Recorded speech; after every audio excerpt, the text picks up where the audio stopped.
मध्य प्रदेश सरकार साल 2022-23 के लिए अपने बजट में बच्चों के लिए अलग से प्रावधान कर सकते हैं। इस वक्त की बड़ी खबर है, गृह मंत्री नरोत्तम मिश्रा ने इसके संकेत दिए। प्रदेश सरकार बजट में इस साल नए प्रयोग पर विचार कर रही है और इसके तहत बच्चों के सर्वांगीण विकास के लिए पूरक पोषण आहार और छात्रवृत्ति जैसी योजनाओं को चाइल्ड बजट में शामिल किया जा सकता है।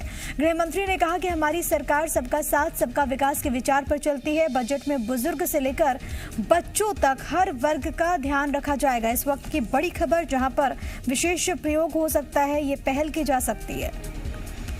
सर्वांगीण सोच और सर्वांगीण विकास का लक्ष्य है।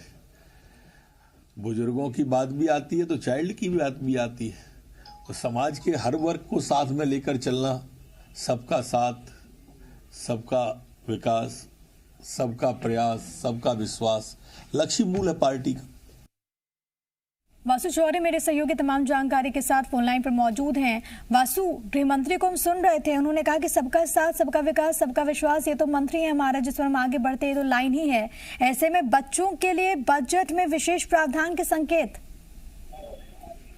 बिल्कुल भैया, देखिए हर साल बजट में नवाचार किए जाते हैं। हर साल की कोशिश होती है सरकार की समाज के हर वर्ग के लिए बजट में बंटारे में कुछ ना कुछ हो और बच्चे ही क्यों इससे अछूते रह जाएं, इसलिए बच्चों के लिए विशेष प्रयोजन जो है वो इस पूरे बजट में किए जा सकते हैं, जिसको लेकर चर्चा फिलहाल चल रही है। इसका ड्राफ्ट तैयार होगा और सर्वसहमति अगर बनती है तो बच्चों के लिए भी बजट में अलग से प्रावधान मध्य प्रदेश सरकार कर सकती है। इसमें विशेष रूप से बच्चों का जो पोषण आहार की बात है, छात्रवृत्ति की बात है, बच्चों के ओवरऑल डेवलपमेंट के लिए, स्किल डेवलपमेंट के लिए जो कुछ योजनाएं चलती हैं उसके लिए इसमें प्रावधान किया जा सकता है। और निश्चित तौर पर अगर ऐसा होता है तो बच्चों के चहुमुखी विकास में एक की और की हम कह सकते हैं कि एक बड़ा कदम होगा। और गृह मंत्री नरोत्तम मिश्रा ने जरूर इस बात का जिक्र किया है। उन्होंने कहा है कि बुजुर्गों से लेकर बच्चों तक समाज के हर वर्ग का, चाहे वो मिडिल क्लास हो, अपर क्लास हो, लोअर मिडिल क्लास हो, सभी का ध्यान इस पूरे बजट में रखा जाएगा। सबको साथ में लेकर चलने की और ये बजट जो है वो बनाया जा रहा है। और इससे पहले भी हमने देखा कि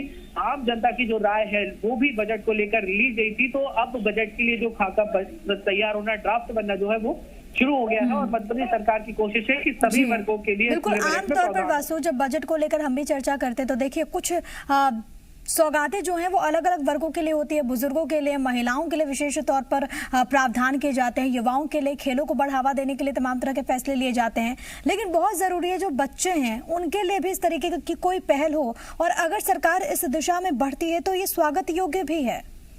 बिल्कुल, देखिए स्वागत योग्य ये निर्णय माना जा सकता है, क्योंकि हमने देखा है कि समाज के हर वर्ग, चाहे बुजुर्ग हो, महिलाएं हो, उनके लिए बहुत सारी योजनाएं बजट में हमेशा होती हैं। बजट में एक बड़ी राशि आवंटित उनके लिए की जाती है। युवाओं के रोजगार के लिए बात होती है, स्वरोजगार योजनाओं के लिए बात होती है। लेकिन अब बच्चों के लिए बजट में प्रावधान करने की जो बात निकलकर सामने आ रही है, स्वागत योग्य एक नवाचार है। और अगर ऐसा होता है तो कहीं ना कहीं एक नई परंपरा की शुरुआत भी मध्य प्रदेश की ओर से हो सकती है। हालांकि अभी ये जो पूरा मामला है इस पर चर्चा की जा रही है, विशेषज्ञों से राय मशवरा किया जा रहा है। और जब बजट का ड्राफ्ट तैयार होगा, खाका तैयार होगा, तो बहुत सारी जो चीजें हैं प्रिया वो स्पष्ट हो सकेंगी। और जी ठीक है वासु, बहुत धन्यवाद आपका तमाम बातचीत और जानकारी हम तक पहुंचाने के लिए। लेकिन आप हमारे साथ बने रहिए, क्योंकि देखिए बजट में बाल कल्याण पर फोकस तो है, लेकिन इसमें कौन कौन से ऐसे अहम प्रावधान किए जाते हैं वो देखना बहुत ज्यादा अहम होगा। गृह मंत्री नरोत्तम मिश्रा ने इस बात के संकेत दिए हैं। एमपी में बजट को लेकर, बच्चों को लेकर जो खबर है वो ये कि विशेष खबरों में बने रहने के लिए